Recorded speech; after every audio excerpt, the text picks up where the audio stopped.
So you got a fresh new buyer lead and excitement is high, but they want to meet at the property they're interested and you're concerned about never hearing from them again.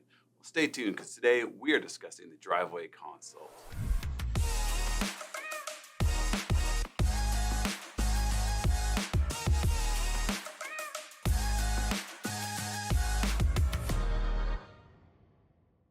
What's happening? J.C Agajanian here, broker associate with the Whissel Realty Group.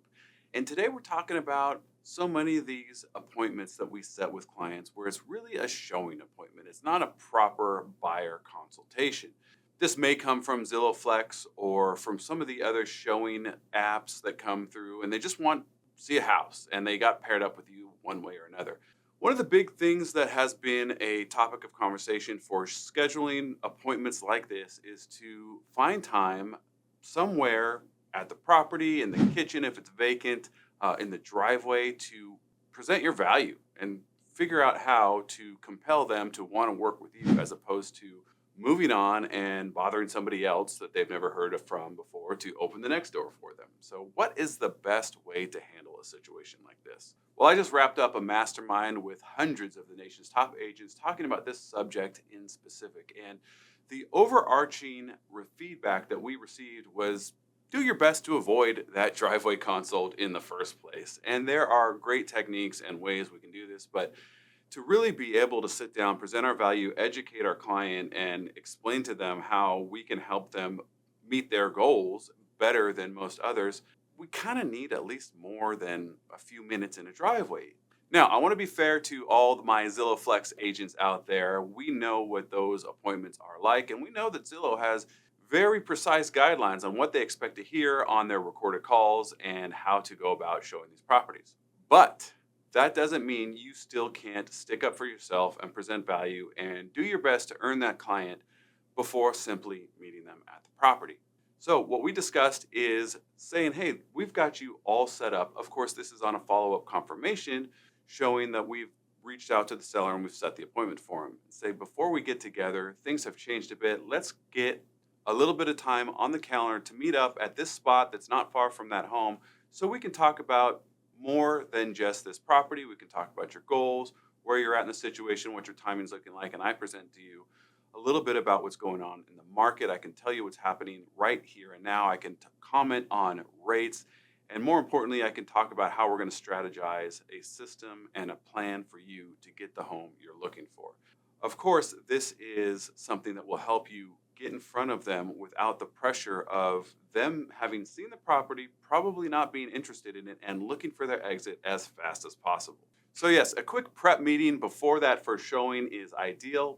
Not a bad second option is a follow-up meeting after the fact, but this needs to be addressed before the meeting. So hey, I'd love to show this property to you.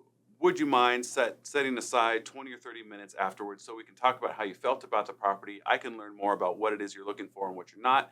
If this place is perfect for you, we can discuss next steps. And if it's not, we can talk about how we will find the one that's going to work. In any case, it's better to be able to set a time and a place different from that property to be able to sit down. And from there, you should go through that trained and practiced buyer consult that I hope you have in your back pocket anyways. Now, sometimes neither one of those are going to be viable options because of maybe logistical issues or time constraints on behalf of that buyer. We've got Zoom. Don't forget about all the Zooms we did back in the days of COVID. We can set up a quick Zoom meeting before. It doesn't even have to be the same day. It can be the day you're setting the appointment, the next day, or whenever the nearest opportunity may be. But that Zoom meeting will still give you the opportunity to have a meaningful conversation and launch into that buyer consult that we already talked about.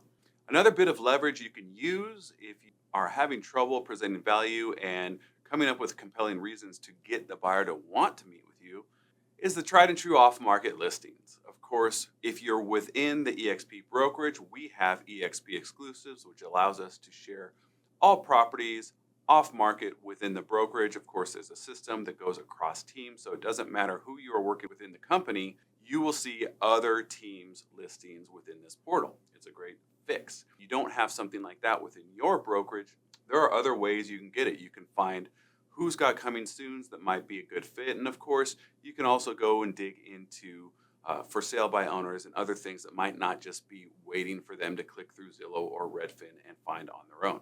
The cool thing about pushing for a proper meeting, whether it is in your office or maybe a little more flexible at a local establishment or even a Zoom, is that you're going to get to gauge their level of intent. You're going to get to learn very quickly if they are simply someone looking to take advantage of you to open the door and go about their way, or if they have a serious motivation and an openness to working with a professional like yourself. Of course, nobody is in the business of throwing away opportunities, but our time is valuable and we tend to get stepped on by buyers on a regular basis. So keeping that radar up for time wasters is going to help you invaluably.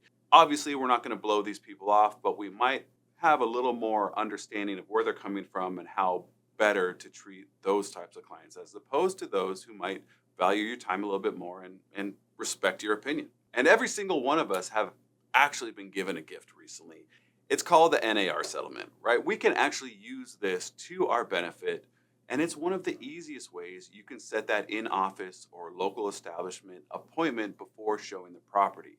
There's lots of things we can say about it, but the long story short is we can simply mention it, say that there's lots to talk about, I'd like to explain it to you, and then we can go about our way seeing that property as soon as possible. Of course, you get in front of them, highlight some of the main points of the settlement, and launch into that same buyer consult that we just talked about. So those are the highlights of our conversation today. But before I go, I'll tell you a little hot tip. We all know Starbucks. We know that they're great for coffee and they're just about everywhere. So there's a good chance you can find one near that listing. They are loud. They are very busy. There's blenders. There's loud music. They're not the most conducive spot to sit down and have a buyer consult. So if you're trying to do something like this, maybe look for a Panera Bread or something similar. You can still grab a cup of coffee, but you're also going to have a lot less foot traffic.